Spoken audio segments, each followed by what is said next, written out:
Where's my wife? Sweetie. Get up here. Oh, before I get done, I want to hug every one of you. But before I get started, I have to thank somebody I fell in love with 34 years ago and married 33 years ago. She's the only reason why I'm here tonight, Susan Tillis.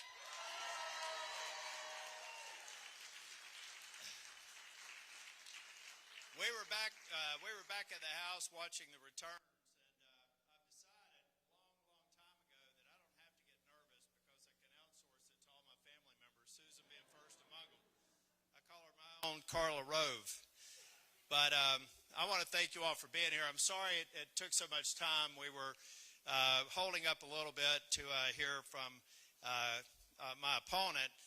But we decided we wanted to come over here and talk to you all because what we accomplished tonight was a stunning victory. And we did it. We did it against all the odds, right? I mean, have we heard this before? You're down in the polls, there's no chance of winning. And I believed in every single one of you. Every single one of you did it. If you think about the margin of victory tonight, doing our part to save the Senate, it happened because of the individual effort of thousands of people in North Carolina, knocking on doors, making phone calls, getting the message out, letting everybody know that the truth still does matter, letting everybody know that character still matters, and let everybody know that keeping your promises still matters. That's the most important thing to me since I've been in elected office. When I ran for the legislature in 2006, I promised people that if I went to Raleigh, I would not let you down. I would fulfill your promises. Then we got a majority, and thank goodness tonight I hear that my colleagues in the State House and the State Senate are faring pretty well now as well. Thank God. And I also want to congratulate other statewide offices because we've mounted some victories tonight. Why did we do that? Because we continue to deliver results, because delivering results still matters. And Republicans made promises to the voters of North Carolina, and we have lived up to those promises and exceeded those promises. And ladies and gentlemen, I'm here to tell you tonight, with 6 more years in the U.S. Senate, I will work tirelessly to make sure that we continue to provide opportunities and continue to fulfill promises and continue to make this nation and this state as great as it can possibly be. I want to tell you all, too, I told everybody that I was carrying a heavy burden. Most of the, how many staff do I have here? Folks that have worked with me closely. Yeah. Thank you all for all you do. Do many of y'all recognize me as somebody that's particularly stressful? No.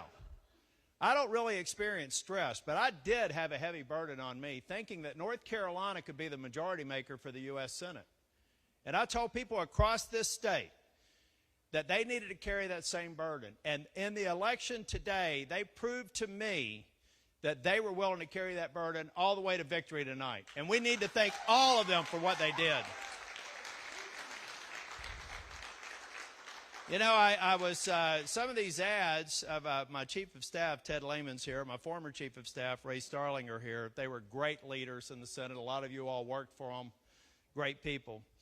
But I told my staff, and actually Ted Lehman told me that one of his baby girls here, standing right up on the front row, saw an ad about me at the hotel. Said, "What are they talking about?" You know, they were trying to paint me as some guy that only worries about the rich. I don't worry about the rich, ladies and gentlemen. God bless them for being rich. What I worry about are the people that grew up like me. You know, when you grow up in a trailer park, you move 17, I moved 17 times, but 7 times before you're 16 years old. You go to community college and work your way up and get your degree when you're 36. How could anybody forget where they came from? And how could anybody go in elected office and not think every single day about how you make sure those same opportunities are available for people who are growing up like you? That's what drives me. That's what will continue to drive me. My job has always been fighting for everybody to have the same opportunity to realize their American dream. It may not be mine. But whatever they want, I want them to achieve. And I want this country to continue to be that great nation that provides everybody those opportunities. I've done it for as long as I've been in public service, and I'll do it for as long as I'm going to be in public service. Now what we have to do is look ahead. We're going to go back to Washington next week, and we've got to recover from COVID. But now I'm absolutely convinced we're going to have the right numbers to do that.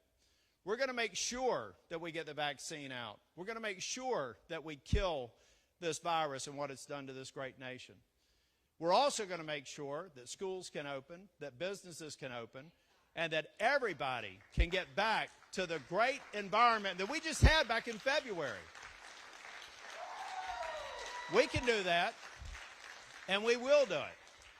But I also have to say tonight, I'm going to go back home tonight, and I'm going to watch the election results, and I am praying that President Donald Trump gets reelected. Is there anybody here, I've asked this of crowds of almost 30,000 in Hickory just a few days ago. Is there anybody here, if you could think of one promise that Donald Trump made that he hasn't kept, raise your hand. Not one. He said he would cut taxes. He said he would cut regulations. He said he would hold China accountable. He said NATO had to pay their fair share. He said, I'm done with Iran having any power. He said that people that kill Americans, like the leader of ISIS and Soleimani, I'm going to take them out. Is any one of those promises still left unkept? No. President Trump and I have probably different styles. But there is no daylight whatsoever between his commitment to the American people and realizing the American dream in me. And tonight,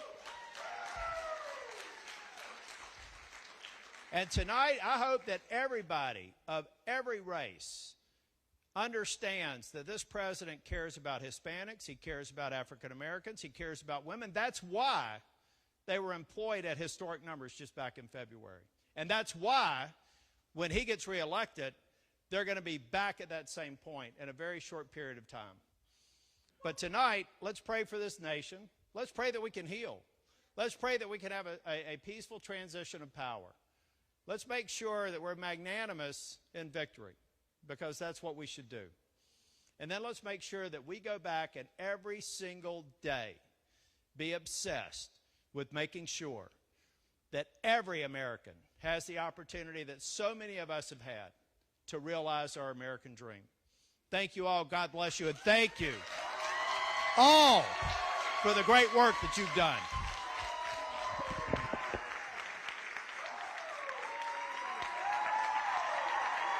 Yes, Mark Meredith is here. I'm here.